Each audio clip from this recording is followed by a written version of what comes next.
எதிர்காலத்திற்கான மறுபெயரே போராட்டம். இன்று மனதில் தோன்றும் ஆசை நிறைவேறவில்லை என்றால் இதயம் அது எப்போது கிடைக்கும் என்று போராடும். கனவு என்று நனவாகும் என்று மனம் சதுராடத் துவங்கும். எனினும் வாழ்வானது எதிர்காலத்திற்கும் உரியதல்ல, இறந்த காலத்திற்கும் சொந்தமல்ல. வாழ்வென்பது வாழும் நேரத்திற்கே சொந்தம்.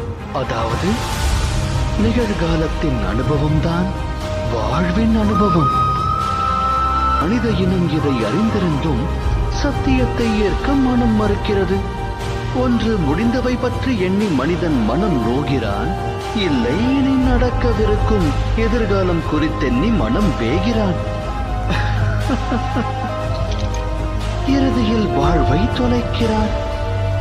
ஒன்றை உணர்ந்தால் நன்மை விளையும். நடக்கவிருப்பதை கணிக்க இயலாது, நடக்கப் போவதை உருவாக்கவும் முடியாது.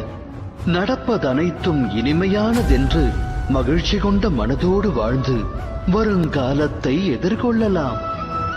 நிகழ்வது முன்னரே நமக்கு தெரிந்தால் பின் வாழ்வில் சுவாரஸ்யம் ஏது?